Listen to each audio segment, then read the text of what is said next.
अस्सलाम वालेकुम dear viewers, कैसे हैं आप लोग। This is professor Mohammad Afzal. Guys, आप लोग देख रहे हैं मेरा यूट्यूब चैनल, तो आप लोगों को वेलकम है जी मेरे इस चैनल पे।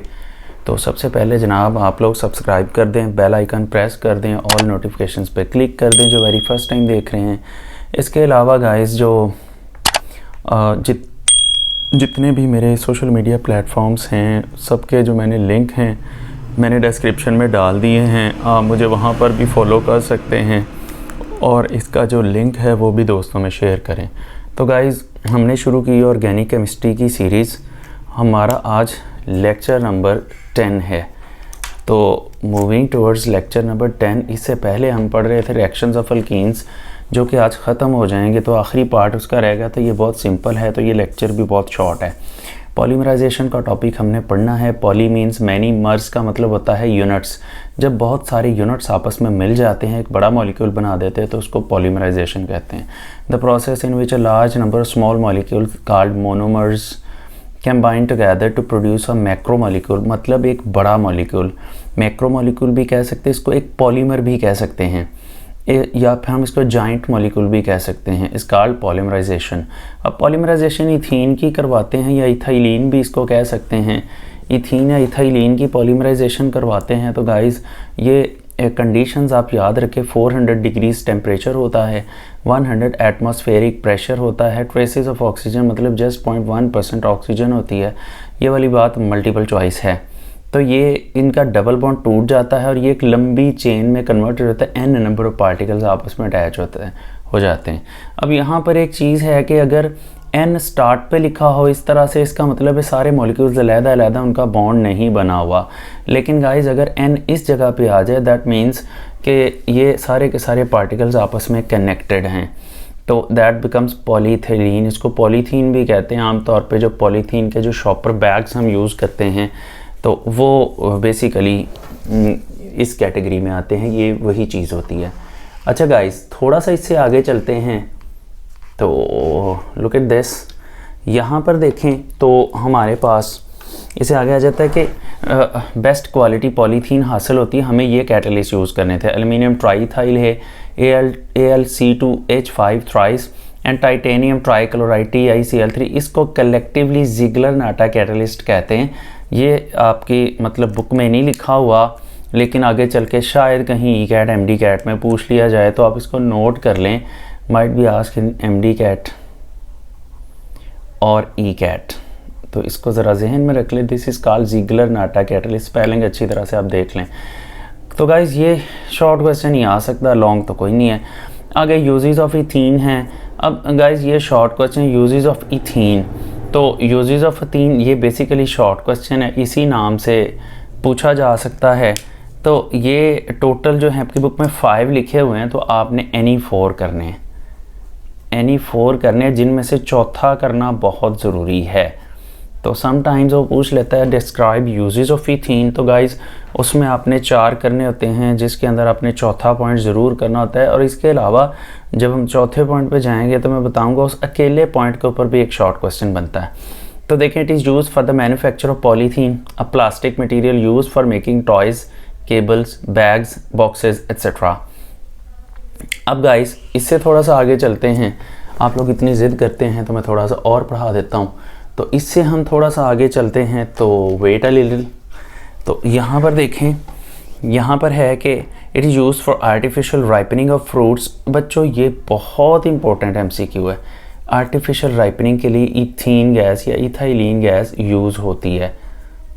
ये देखें, तो ये आम तौर पे जो होता है फ्रूट्स, हम समटाइम्स ख़ास तौर पे अब गर्मियों का सीज़न आ रहा है, तो गर्मियों में जो आम हैं बड़े मशहूर हैं, तो आम की पेटियां ख़रीद के लाएँ, तो उस पर लिखा होता है जी आपने 3 दिन बाद खोलना, उससे पहले नहीं खोलना, क्योंकि उसके अंदर उन्होंने पाउडर सा जो रखा होता है उसमें से इथाइलिन गैस खारिज हो रही होती है, जो कि फ्रूट्स के पकने में मदद करती है।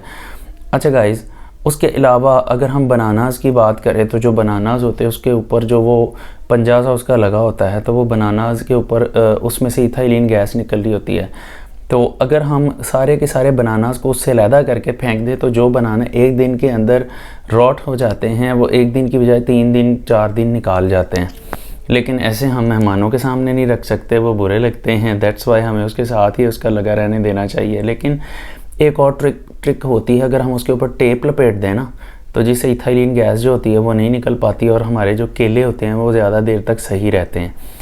अच्छा गाइस, उसके बाद नंबर 3 पे है it is use as general anesthetic. ये बात भी MCQ है, इसको भी आपने याद करना है। Now comes the point here, the next short question, what is meant by the mustard gas. Mustard gas क्या है, इसका स्ट्रक्चर बनाएं।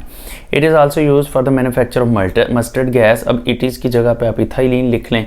A chemical used in World War I. The name comes from its mustard like order, is not a gas but a high boiling liquid that is dispersed as a mist. तो mist एक मतलब छोटे छोटे जैसे water particles हवा में हो जाते हैं, सस्पेंड हो जाते हैं, तो उसको मिस्ट कहते हैं। जैसे समटाइम धुंध बनती है ना, तो दैट इज़ द मिस्ट। तो गाइस यहाँ पर देख लें, लेट्स चेक, यहाँ पर देख लें, ये इसका आंसर है कि a mist of tiny droplets, it is powerful vesicant. Vesicant होता है जो ब्लिस्टर्स कॉज करता है, मतलब छाले पड़ जाते हैं। तो अब ये पुराने वक्तों में क्या करते थे, इसको केमिकल वारफेयर के तौर पे यूज़ किया जाता था। मतलब जहाँ पर दुश्मन की फ़ौज होती थी उस फील्ड के ऊपर फायर कर दिया जाता था। ये फील्ड के ऊपर बिल्कुल बादलों की तरह फैल जाती थी और फिर एकदम ये बारिश की तरह नीचे गिरती थी, और जहाँ जहाँ गिरती थी छाले पड़ जाते थे, तो फ़ौज का बुरा हाल हो जाता था। तो इसको केमिकल वारफेयर के तौर पे यूज़ किया गया for the first time World War I के अंदर, जब बंदूकें वगैरह, तोपें वगैरह इतनी आम नहीं थी। तो गाइस उसके बाद देखिए इसका रिएक्शन क्या है। इथीन जब सल्फर मोनोक्लोराइड के साथ रिएक्शन करती है तो 2,2 डाइक्लोरोइथाइल सल्फाइड बन जाता है। ये इथाइल क्लोराइड है, ये इथाइल क्लोराइड है, ये डाइक्लोरोइथाइल, ये सल्फाइड। तो ये this is commonly called mustard gas, और ये मस्टर्ड लाइक ऑर्डर की वजह से इसको कहते हैं। तो गाइस इसकी जो 5th प्रॉपर्टी है वो देखिए, 5th यूज़ है, it is use as a starting material for a large number of chemicals of industrial uses such as glycols, antifreeze, ethyl halides and ethyl alcohols. तो ये सारे जो होते हैं ये मतलब इससे प्रिपेयर किए जाते हैं। आगे हम बात कर लेते हैं जी अल्काइंस की। तो गाइज़ ये भी बड़ी सिंपल बात है, अल्काइंस का बेसिक इंट्रो इसमें पढ़ लेते हैं, तो इसकी प्रिपरेशन अगले लेक्चर में पढ़ लेंगे। तो इसका बेसिक इंट्रो बेसिकली, वैसे ये सारे शॉर्ट को MCQs हैं, सॉरी शॉर्ट भी नहीं है, ये MCQs हैं, इनको बस एक नज़र देख लें कि अनसैचुरेटेड हाइड्रोकार्बन जिनमें ट्रिपल बॉन्ड होता है उनको हम कहते हैं जी वो अल्काइंस हैं। और पूरे स्ट्रक्चर में कम से कम एक ट्रिपल बॉन्ड आना चाहिए, ज़्यादा भी हो सकते हैं। इनका जनरल फॉर्मूला होता है CnH2n-2, that's an other multiple choice question. उसके अलावा जो इसका 3rd पॉइंट है और लास्ट पॉइंट है, फर्स्ट मेंबर इसको इथाइन कहते हैं, या हम इसको एसिटाइलिन कहते हैं, जिसकी वजह से इन इथाइन अल्काइंस को हम एसिटाइलिन्स का भी नाम देते हैं। तो guys that's it for today, आज का लेक्चर यहीं तक ही हम करते हैं। तो अब ऐसे नहीं जाइएगा, जो वेरी फर्स्ट टाइम देख रहे हैं वो डेफिनेटली बेल आइकन प्रेस करेंगे, ऑल नोटिफिकेशंस पे क्लिक करेंगे, और इसके साथ इसका जो लाइक भी करेंगे, अच्छे वाला कमेंट भी करेंगे, और अपने जितने भी दोस्त हैं, जितने भी व्हाट्सएप ग्रुप्स वो यूज़ कर रहे हैं उनको उनमें ये शेयर भी करेंगे, और इसके लिंक को वो स्टेटस पे भी लगा सकते हैं। और गाइज़ इसके अलावा सोशल मीडिया प्लेटफॉर्म्स को भी के भी लिंक्स मैंने डिस्क्रिप्शन में डाल दिए हुए हैं, तो आप लोग वहाँ भी मुझे फॉलो कर सकते हैं। बाकी अपना ख्याल रखिएगा। Thank you so much. अल्लाह हाफिज़।